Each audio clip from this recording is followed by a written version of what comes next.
அஸ்ஸலாமு அலைக்கும் வரஹ்மத்துல்லாஹி வபரகாத்துஹு. தண்ணீர் தர்மம். அல்லாஹுடைய தூதர் ஸல்லல்லாஹு அலைஹி வஸல்லம் அவர்களிடத்திலே தர்மங்களில் சிறந்தது எது என்று கேட்கப்பட்டது. அந்த வேளையிலே அல்லாஹுடைய தூதர் ஸல்லல்லாஹு அலைஹி வஸல்லம் அவர்கள் தண்ணீர் புகட்டுவது என்று பதில் சொன்னார்கள். இந்த செய்தி நசாயி என்ற நூலிலே 3664 என்ற எண்ணிலே பதிவு செய்யப்பட்டிருக்கிறது. தண்ணீரை பிறருக்கு நாம் கொடுப்பதன் மூலமாக ஏற்படுகின்ற அந்த வாக்கியங்கள் நிகர்காட்ட முடியாத நன்மைகளை நமக்கு பெற்றுத்தருகிறது. ஒரு மனிதர் தாகத்தால் தவிர்த்து கொண்டிருந்த ஒரு ஜீவராசிக்கு தண்ணீர் கொடுத்தார். அதன் காரணத்தினால் அல்லாஹ் அவருடைய பாவங்களை மன்னித்தான் என்கின்ற செய்தியையும் இஸ்லாம் மிக தெளிவாக எடுத்துச் சொல்லும். ஒருவர் கிணறு தோண்டி மக்களுக்கு தண்ணீர் வழங்குகிறார். அதனால் குடிக்கும் ஒவ்வொருவருக்கும் அவருக்கு உண்டான நன்மை கிடைத்து கொண்டே இருக்கும். எத்தனை நபர்கள் தண்ணீர் குடிக்கிறார்களோ அவர்களுடைய நன்மைகளெல்லாம் யார் அதற்காக வேண்டி ஏற்பாடு செய்தாரோ, பொருளாதாரத்தை கொடுத்தாரோ அவருக்கு கிடைக்கும்.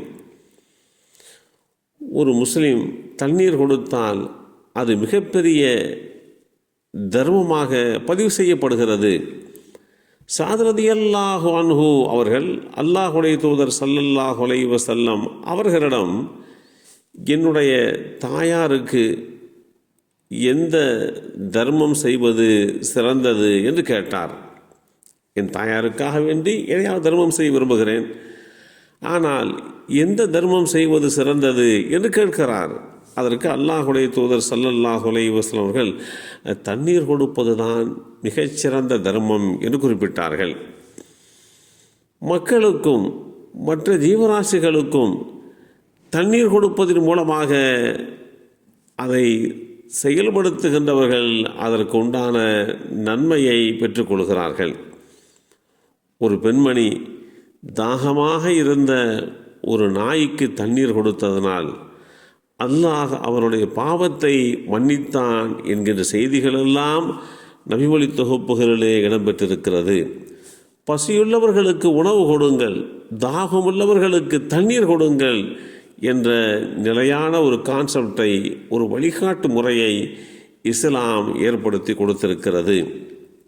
கிணறு தோண்டுவது அது சம்பந்தப்பட்ட அந்த தர்மத்திற்கு உண்டான நிலைப்பாட்டை விவரிக்கின்ற போது நிலையான தர்மம் என்று இஸ்லாம் சொல்கிறது. ஒருவர் தண்ணீர் வழங்கினால் அது மறுமை நாளில் அவருக்கு மிகப்பெரிய நன்மையாக உருவகம் கொடுக்கப்படும். தாகமுள்ள உயிர்களுக்கு தண்ணீர் கொடுப்பது மிகப்பெரிய தர்மமாகும். இப்படி இஸ்லாமிய மார்க்கம் தண்ணீர் கொடுப்பதன் மூலமாக கிடைக்கின்ற அந்த வாக்கியத்தை மிக தெளிவாக எடுத்து சொல்லியிருக்கிறது. அல்லாஹுடைய தூதர் ஸல்லல்லாஹு அலைஹி வஸல்லமுடைய தோழர்களில் ஒருவராகிய ஸஅத் இப்னு உபாதா ரலியல்லாஹு அன்ஹு அவர்கள் தனது தாயார் வஃபாத்தாகிவிட்டார்கள், மரணித்து விட்டார்கள். அவர்களுக்கு நான் எதை தர்மம் செய்யலாம் என்று கேட்டபோது, தாராளமாக நீங்கள் தர்மம் செய்யலாம், அப்படி என்றால் சிறந்த தர்மம் ஒன்றை கூறுங்கள் என்று கேட்டபோது, நீங்கள் தண்ணீர் வழங்குவது தான் மிகச் சிறந்தது என்று அல்லாஹுடைய தூதர் ஸல்லல்லாஹு அலைஹி வஸல்லம் அவர்கள் வழிகாட்டி தந்திருக்கிறார்கள்.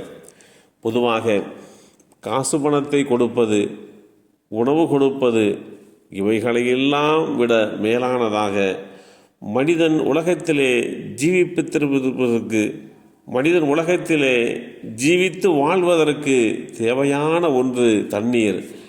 அந்த தண்ணீரை வெயில் காலங்களிலே பிறருக்கு கொடுத்து அவர்களுடைய தாகத்தை தணிப்பதற்கு உதவி புரிந்து அல்லாஹ்விடத்தில் கிடைக்கின்ற வளமான நன்மைகளை பெற்றுக்கொள்ள முயற்சிக்க வேண்டும். எல்லாம் வல்ல அல்லாஹு தஆலா அப்படிப்பட்ட வாய்ப்பை நமக்கும் நம் சந்ததிகளுக்கும் வழங்கி அருள் புரிவானாக. அஸ்ஸலாமு அலைக்கும் வரஹ்மத்துல்லாஹி வபரகாத்துஹு.